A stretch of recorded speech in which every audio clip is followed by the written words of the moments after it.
Good morning, this is Tommy Lackey, and today is Sunday, February 2nd, 2014, and I thought I would do a quick preview of the Strength in Numbers report before everybody got into their Super Bowl festivities.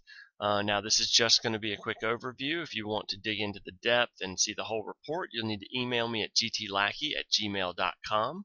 And if you don't mind, add your stock Twitch or Twitter handle so I can know who I'm talking to. That kind of helps me out when I'm talking to people throughout the week.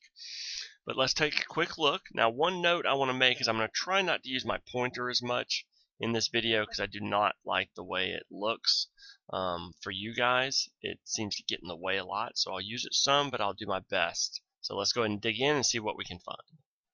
Now, the first chart we start with is our new high, new low differential, because this is really the most macro of breadth charts that we look at, and it's the one that helps identify major tops and major bottoms. Now, we did see it go negative the previous Friday, and we were worried about expansion last week, which we got, but the new high, new low differential only expanded to negative 25, and then the following day immediately snapped back to a positive 36. Now, if you look right up here, it's kind of hard to see, but you can see that basically, as we said before, as long as it snaps back and then we start growing from here, we're fine. It's only when it starts expanding more negative that we get worried, especially when it gets into the triple-digit ranges. Now we jump over to the advanced decline line, and we can see that we definitely saw some weakness here, but we have not seen a change in trend. We still have higher highs and higher lows, and until we at least get a lower high, I say we respect this and say that the longer term is still holding up pretty well. Now, when we move up here to the McClellan indicator chart, this is where it really starts to get interesting, because we have our first extreme in a while here with the McClellan oscillator. Not only do we get an extreme, we got a very short-term divergence, or a very tight divergence. You know I love those types of patterns, so it's something I definitely want to respect here. However, we go up here to the summation index and we realize that it's threatening to break the zero, or the flat line. If it breaks that line and starts falling hard, then we could certainly see some more down from here.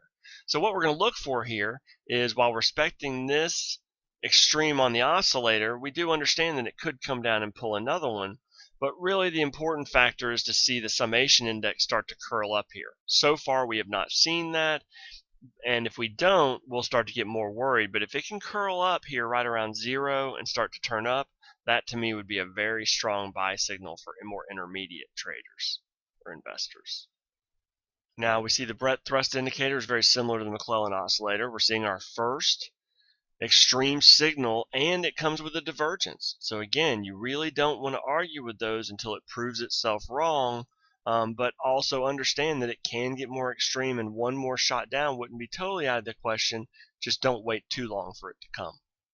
Now here we look at our multi-time frame breadth view with the moving average breadth. We have the shortest term down here with the percent above the 20 simple moving average, and we can see it never quite got to an extreme, but we've talked in previous weeks about close enough signals, because you can see here it rarely has gotten to an extreme during the recent trend that we've been in. And if we go up to the intermediate level, the percent above the 50 SMA is still holding up well above the 40% level that we kind of call one of our demarcations, and then the 200% above the 200 SMA at the top is staying above a level above the 60 level, which it hasn't crossed since way back in late 2012, and it's curling up as well. So again, as long as this curls up and starts moving back higher, we consider this as another positive signal for the trend, and believe that that signal should be respected until it is proven wrong. Now is our final chart, the percent days chart, that probably gives the most credence to the bear case. If we look here, we have the 90% day from the previous Friday on the 24th. And since then, we really haven't seen a whole lot of a bounce. We can't get the traction we need. And usually we see that bounce very shortly after that 90% day. So if that bounce doesn't come very soon, we could have a little bit more trouble to the downside.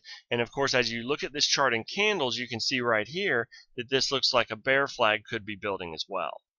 Could be a very small base, but we have to respect the idea of a bear flag too. So that's kind of the big bear case we have here going, but I have a lot of indicators that show that the short-term extremes might overweigh this for now. Okay, so there's a quick macro overview of where the Brett situation lies right now.